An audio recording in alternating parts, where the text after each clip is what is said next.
and grew up on Long Island and has now been a hostage in the tunnels of Hamas terrorists for a year. I cannot believe my own words.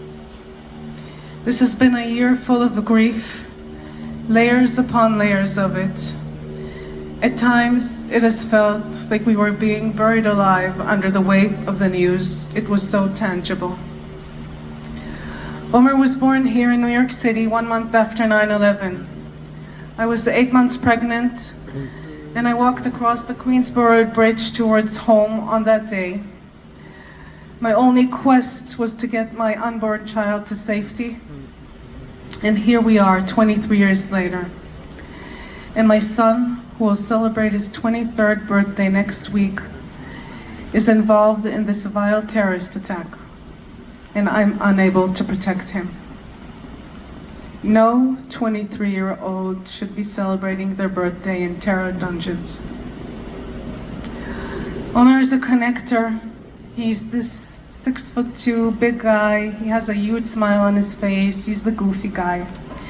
He's the one who will break the ice, and in any group that he's a part of, he will be the one that will notice those who are on the outskirts and pull them in.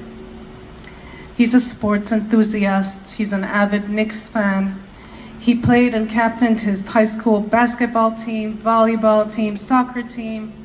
He was a leader in his youth group USY. He was the president of New York metro area. As a descendant of Holocaust survivors on both sides of his family, he was raised with a love and a passion for both the United States and Israel. After high school, during a gap year, he connected deeply with his Israeli friends, and after much deliberation, decided to join the IDF. Omer was posted close to the Gaza border to protect the kibbutzim. He was a first responder to the border breach on October 7th, when he and his team were attacked and taken captive. And for us, life as we knew it stopped on October 6th. We hadn't heard his voice since that Friday afternoon. It has been a whole year.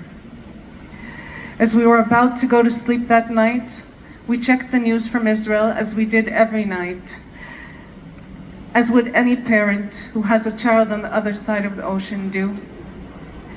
This was the first of many sleepless nights. Omer, who always made sure to let us know he was okay, did not respond and hasn't responded since. Can you imagine this? We wake up every morning praying that he's still alive, and he is still waking up every morning. There's a specific physical pain and fear when a person you love is suffering and you have no access to them.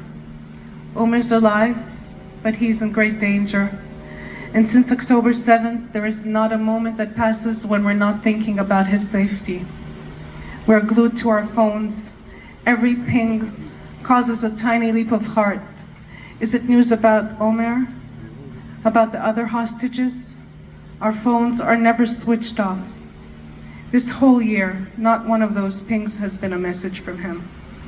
Being unable to reach him, to speak with him, to comfort him when he needs us most is a parent's worst nightmare. Every meal we eat, we ask ourselves, has he eaten today?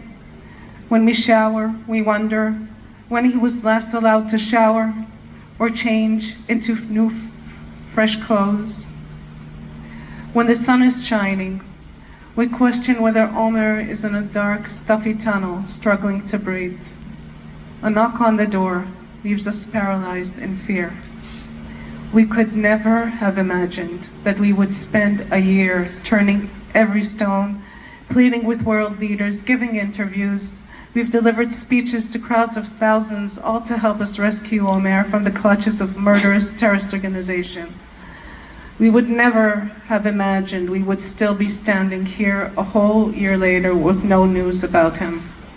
All we wish is to go back to our normal lives, seeing Omer's name on my cell phone when I get a call and to hear him say, "Hi, Ima."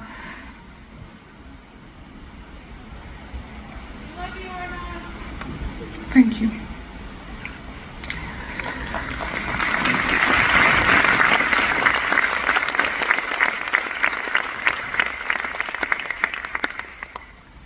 With all of this worry and anxiety, we've been fighting for him.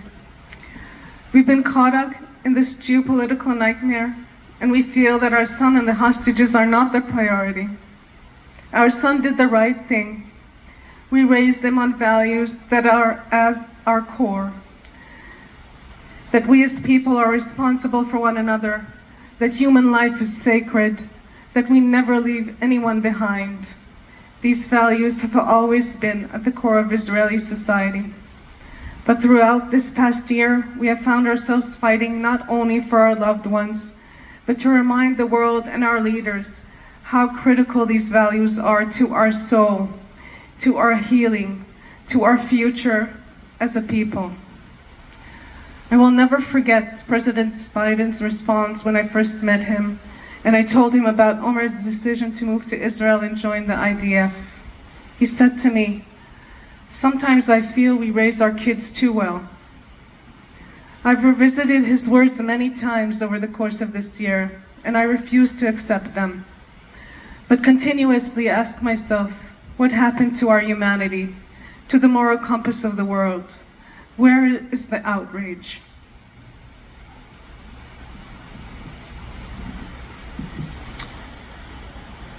We are the voice of the voiceless. There are still 101 innocent hostages in Gaza, 7 of whom are American citizens.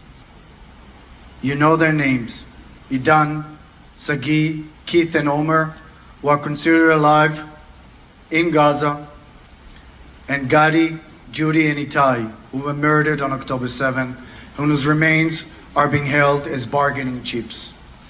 Who does that? This is not a political issue.